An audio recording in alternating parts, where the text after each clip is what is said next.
Blueprint 18. La maîtrise du système nerveux autonome.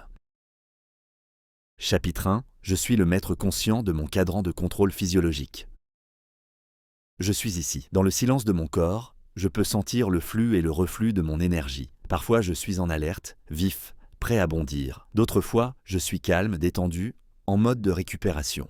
Pendant longtemps, ces états m'ont semblé être des caprices de ma biologie, des marées que je subissais sans aucun contrôle. Mais aujourd'hui, je me dirige vers la salle des machines de mon être. Je me tiens devant un panneau de contrôle et je vois un grand cadran chromé. Ce cadran contrôle l'activation de mon système nerveux. D'un côté, gradué en rouge, se trouve la zone sympathique, l'accélérateur, l'énergie, le focus, la performance. De l'autre côté, gradué en bleu, se trouve la zone parasympathique, le frein, le calme, la digestion, la régénération. Au centre, un point d'équilibre parfait. L'aiguille de mon état actuel oscille sur ce cadran, et je réalise une vérité fondamentale. Je ne suis pas l'aiguille, je suis la main qui peut se poser sur le cadran. Je suis le maître conscient de mon cadran de contrôle physiologique. Cette identité n'est pas une aspiration, c'est la reconnaissance d'un pouvoir inné. Je peux sentir la surface froide et solide du cadran sous ma paume imaginaire. Je peux sentir le léger clic d'écran lorsque je le tourne. Mon rôle n'est pas de forcer l'aiguille, mais de l'inviter, de la guider, de la moduler avec intention et compétence, même si par le passé j'ai pu me sentir bloqué à l'extrême du rouge, l'anxiété, ou à l'extrême du bleu, la léthargie. Je sais maintenant que j'ai le pouvoir de naviguer sur tout le spectre. Je ne suis plus la victime de mes états physiologiques. Je suis le pilote, je suis l'opérateur. Et je vais apprendre à maîtriser cet instrument jusqu'à ce que chaque ajustement devienne fluide, précis et instantané.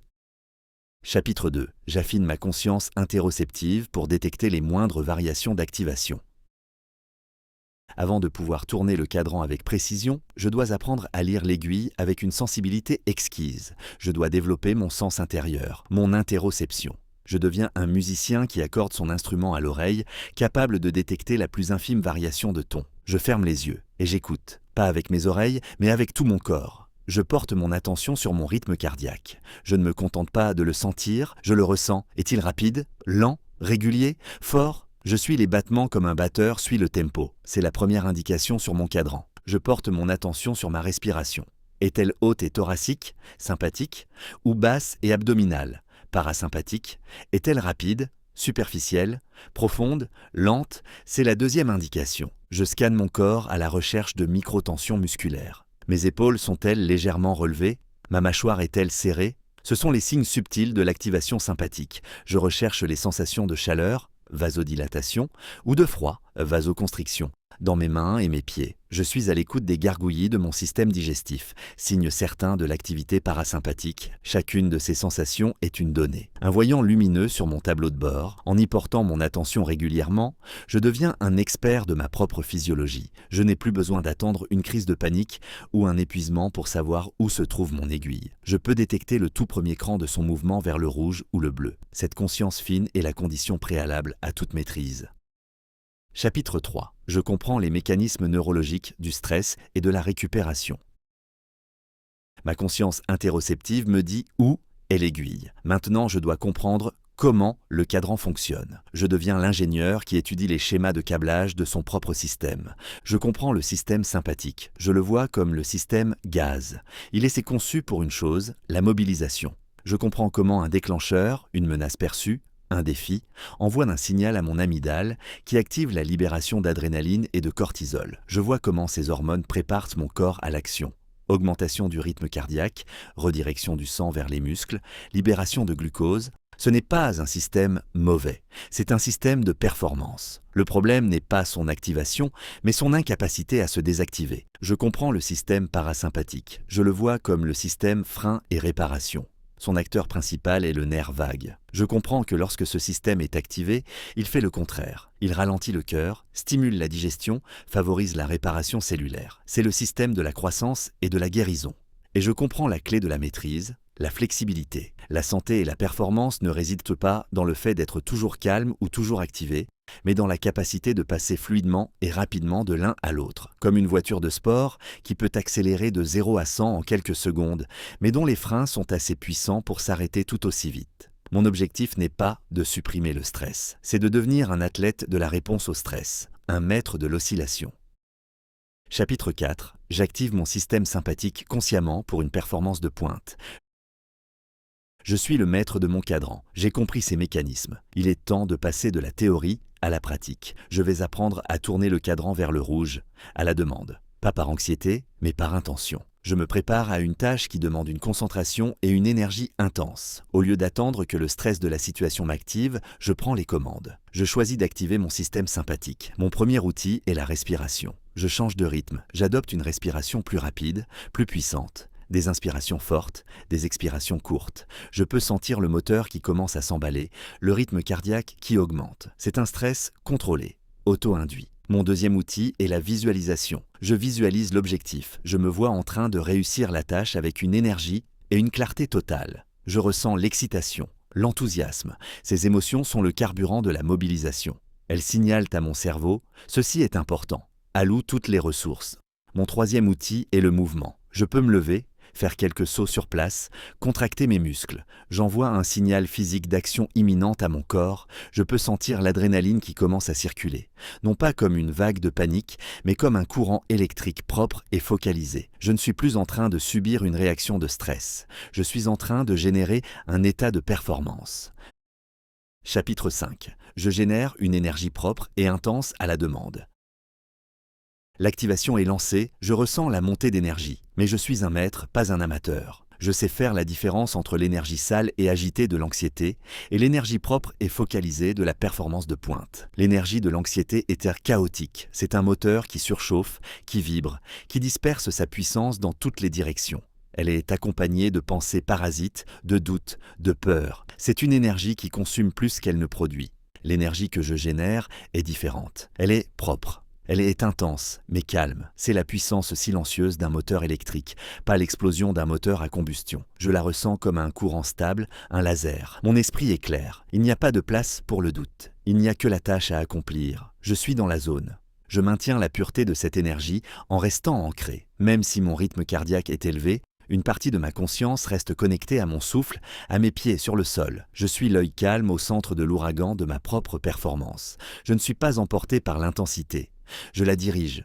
Je suis un surfeur sur une vague immense, utilisant sa puissance avec grâce et précision, sans jamais être submergé par elle. Cette capacité à générer une intensité sans agitation est la signature de ma maîtrise.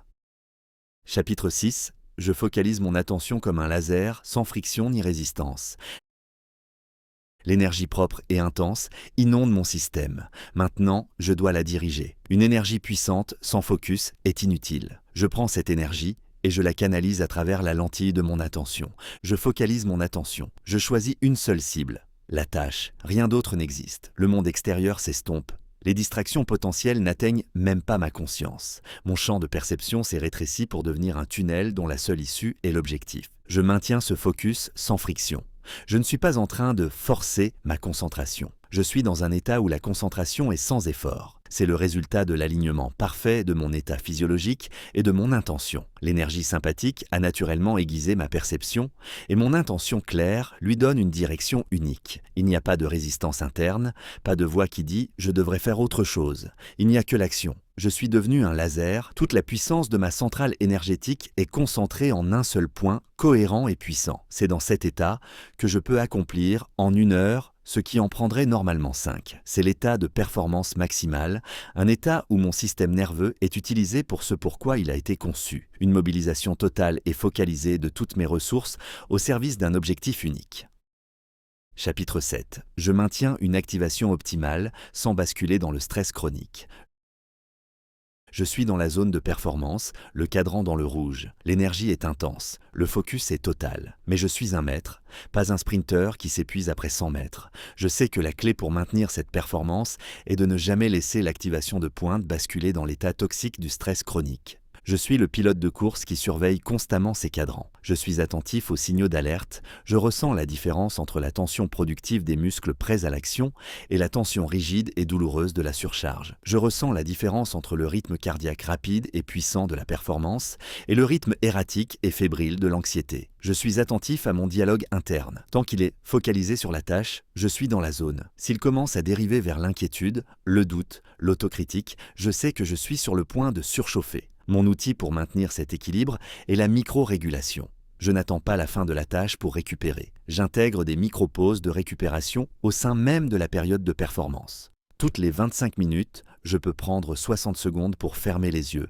prendre 3 respirations lentes et profondes et relâcher consciemment la tension de mes épaules. C'est un reset rapide, une valve de décompression qui empêche la pression de monter à un niveau dangereux. Je gère ma performance comme un intervalle training. Des périodes d'intensité maximale suivies de très courtes périodes de récupération active. Ce faisant, je peux prolonger mon état de haute performance bien au-delà de mes anciennes limites sans jamais épuiser mon système. Je ne suis pas en train de brûler la bougie par les deux bouts, je suis en train d'utiliser un chalumeau avec une précision et une efficacité extrêmes, en sachant exactement quand l'éteindre pour le laisser refroidir. Chapitre 8. Je gère le stress aigu avec calme, clarté et efficacité.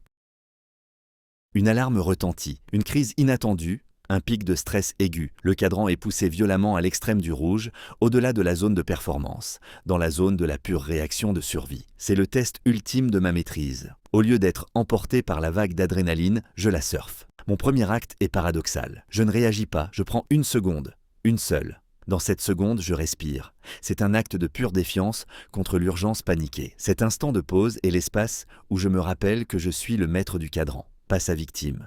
Depuis cet espace de calme, j'active ma clarté préfrontale. La montée d'adrénaline a aiguisé mes sens. Je l'utilise à mon avantage. Mon esprit devient hyper focalisé. Je ne vois pas le chaos, je vois les variables clés. Je ne vois pas le problème, je vois la première étape nécessaire. Je simplifie radicalement. Quelle est la chose la plus importante à faire dans les 10 prochaines secondes? Puis, j'agis. Mon action n'est pas une réaction paniquée. C'est une réponse précise, efficace, dénuée d'émotions superflues. Je suis le chirurgien en salle d'urgence. Le calme qui règne en moi me permet d'être extraordinairement rapide et efficace à l'extérieur. Je ne gaspille aucune énergie en drame ou en hésitation. Je suis devenu une pure machine à résoudre des problèmes, alimentée par l'énergie du stress aigu, mais dirigée par la clarté de ma conscience entraînée. Chapitre 9. Je prolonge ma zone de performance de pointe tout en préservant mes ressources. La maîtrise de la micro-régulation et de la gestion du stress aigu me donne accès à une nouvelle capacité, l'endurance en état de haute performance. Je ne suis plus limité à de courts éclats. Je peux prolonger ma présence dans la zone. La clé est la préservation des ressources. Je suis un stratège de ma propre biochimie. Je sais que la performance de pointe consomme d'énormes quantités de glucose et de neurotransmetteurs. Je planifie en conséquence, je m'assure que mon carburant est optimal avant d'entrer dans une longue période d'intensité. J'hydrate mon corps, je gère mon énergie mentale comme une ressource précieuse et finie. Je pratique l'art du pacing.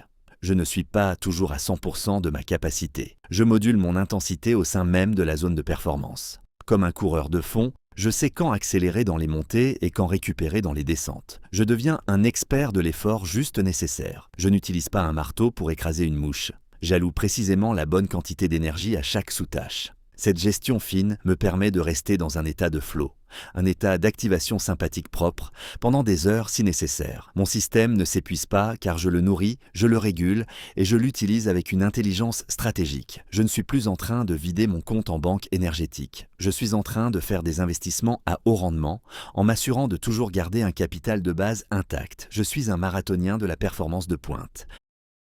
Chapitre 10. Je désactive mon système sympathique rapidement après l'effort. La tâche est accomplie, la performance de pointe est terminée, le sprint est fini. C'est un moment critique. Autrefois, l'élan de l'activation sympathique m'aurait maintenu dans un état d'agitation pendant des heures, incapable de me détendre, le moteur tournant à vide. Aujourd'hui, je suis un maître du cadran. Et je sais que l'art de la désactivation est aussi important que celui de l'activation. Mon premier geste est une déclaration d'intention. Je dis à mon système, c'est terminé. Le travail est fait, tu as la permission de te désactiver. C'est un signal clair qui marque la fin de la phase de mobilisation. Puis, je prends le contrôle de mon cadran et je commence à le tourner, consciemment, vers le bleu. Mon outil le plus puissant pour cela est, encore une fois, la respiration. Mais j'inverse le schéma. J'adopte une respiration de récupération. Des inspirations courtes et naturelles, suivies d'expirations longues, lentes, complètes, comme un soupir de soulagement prolongé. Je peux sentir, à chaque expiration, le frein parasympathique qui commence à s'engager. Je combine cela avec des signaux physiques. Je secoue doucement mes mains, mes bras, mes jambes pour libérer la tension musculaire résiduelle. Je m'étire lentement. Je change mon focus visuel, passant d'une vision focalisée à une vision panoramique douce. Chaque action est un message envoyé à mon système nerveux, un message qui dit « la menace est passée, la chasse est finie, nous sommes en sécurité ». Je ne suis plus la voiture de course qui met des heures à refroidir. Je suis le pilote qui, une fois la ligne d'arrivée franchie, active un système de refroidissement liquide ultra efficace. Chapitre 11. J'active puissamment ma réponse parasympathique pour une régénération immédiate. La désactivation sympathique est amorcée. L'aiguille quitte le rouge. Maintenant, je ne me contente pas de la laisser revenir passivement au centre. J'utilise des techniques spécifiques pour la pousser activement dans la zone bleue de la récupération parasympathique. Je veux une régénération immédiate et profonde. Je m'allonge, si possible les jambes surélevées contre un mur. Cette simple posture aide mon système circulatoire et signale un état de repos. Je place une main sur mon cœur, une main sur mon ventre. Je ressens la chaleur de mes propres mains, un signal de sécurité primordial. J'active des techniques de respiration plus avancées, la cohérence cardiaque. J'inspire sur 5 secondes, j'expire sur 5 secondes, créant une onde régulière et harmonieuse qui met mon cœur, mes poumons et mon cerveau en phase. Je peux sentir le rythme de mon cœur qui ralentit et se régularise, une preuve directe de l'activation de mon nerf vague. Je peux aussi utiliser le froid, appliquer de l'eau froide sur mon visage ou mes poignets. Ce choc thermique contrôlé est un puissant activateur du système parasympathique. C'est comme un reboot qui force le système à sortir de l'état d'alarme. Je suis devenu un biohacker de ma propre récupération. Je connais les leviers, les interrupteurs, les protocoles. Je n'attends pas que mon corps se calme. Je le guide activement vers un état de régénération profonde, accélérant ma récupération de manière spectaculaire. Chapitre 12. Je maîtrise les techniques de récupération accélérée, respiration, visualisation, thermorégulation. Je possède maintenant une boîte à outils complète pour la gestion de mon cadran. Je ne suis plus dépendant d'une seule technique. Je suis le maître qui choisit l'outil le plus approprié à la situation.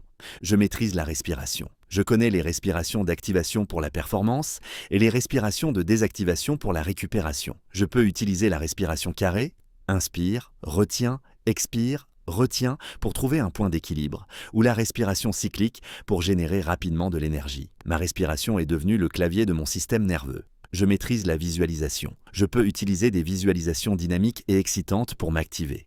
Et je peux utiliser des visualisations de calme et de sécurité pour me désactiver. Je peux me voir dans un lieu sûr et paisible, en ressentant la chaleur du soleil, en entendant le bruit des vagues. Mon esprit devient un simulateur qui peut générer des états physiologiques à la demande. Je maîtrise la thermorégulation. Je connais le pouvoir du froid pour activer la résilience et la récupération parasympathique. Je connais le pouvoir de la chaleur, un sauna, un bain chaud, pour relâcher les tensions musculaires profondes et faciliter le sommeil. Je ne subis plus la température. Je l'utilise comme un outil thérapeutique. Ces 3 piliers, respiration, visualisation, thermorégulation, sont les fondements de ma maîtrise. Ils me donnent un contrôle quasi total sur mon cadran, me permettant de naviguer avec une grâce et une efficacité inégalées. Chapitre 13. Ma flexibilité neurologique est totale. J'oscille fluidement entre les états. Je suis le maître de mon cadran, mais le cadran n'est plus un objet que je manipule avec effort. Ma main et le cadran ont fusionné.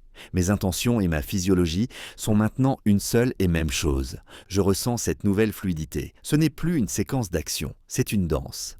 Je peux passer de l'immobilité la plus profonde du bleu parasympathique à l'activation la plus intense du rouge sympathique et revenir avec la grâce et la vitesse d'un danseur étoile qui exécute un mouvement complexe. Il n'y a plus de friction, il n'y a plus de transition saccadée. Il y a une oscillation pure, une vague sinusoïdale parfaite. Je suis devenu cette vague. Je ne suis plus une personne stressée ou une personne calme. Je suis la capacité même de naviguer sur tout le spectre des états humains. Ma flexibilité neurologique est totale. Je peux être le rocher, immobile et paisible. Et l'instant d'après, je peux être le feu, intense et focalisé. Je ne suis plus piégé dans un seul état. Je suis libre. Même si par le passé j'ai pu me sentir comme une voiture bloquée sur une seule vitesse, je suis maintenant une transmission à variation continue. Je peux produire précisément le bon niveau d'activation pour n'importe quelle situation, avec une efficacité et une élégance totale. Cette fluidité est ma nouvelle nature, c'est la signature de ma maîtrise. Je ne suis plus un état, je suis le flux lui-même. Chapitre 14. Je m'adapte instantanément aux exigences de l'environnement. Cette flexibilité intérieure se traduit par une adaptabilité extérieure sans précédent. Je suis un instrument parfaitement accordé qui peut jouer n'importe quelle partition que la vie lui présente. Je suis dans une réunion calme, en mode d'écoute. Mon cadran est dans le bleu-vert, en état de connexion ventrale vagale. Soudain, une crise éclate. Une décision doit être prise en 30 secondes. Je sens le stimulus. Je ne le subis pas. Je l'utilise. Consciemment, instantanément, je tourne le cadran vers le rouge. Mon rythme cardiaque augmente, mon esprit devient un laser. J'analyse, je décide, j'agis.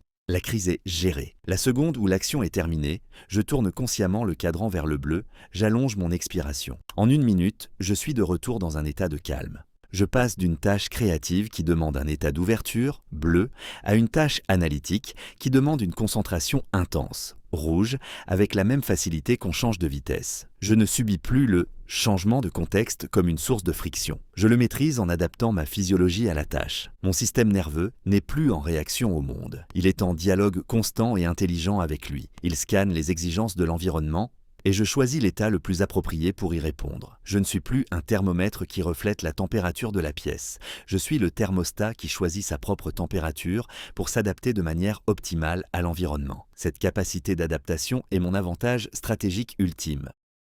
Chapitre 15. Je suis un athlète du système nerveux, résilient, puissant et adaptable.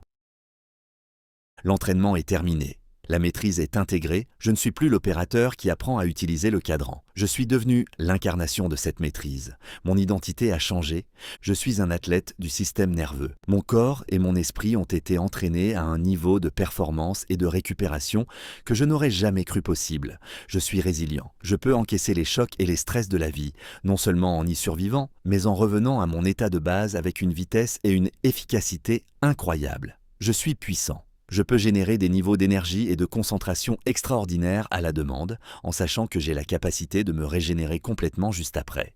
Et par-dessus tout, je suis adaptable. Je suis l'eau. Je peux être le calme d'un lac profond ou la force d'un torrent. Je peux m'adapter à n'importe quel contenant, à n'importe quel défi. Cette flexibilité est la source de ma force la plus profonde. Cette nouvelle identité est ma réalité. Ce n'est pas quelque chose que je fais, c'est ce que je suis. Chaque jour est un nouveau terrain de jeu pour exprimer cette maîtrise. Je navigue dans la vie avec une confiance et une aisance nouvelles, ancrées dans la certitude que je possède en moi la capacité de faire face à tout ce qui se présente. Le cadran n'est plus un outil, il est le battement de cœur de mon être, et il bat au rythme de la maîtrise.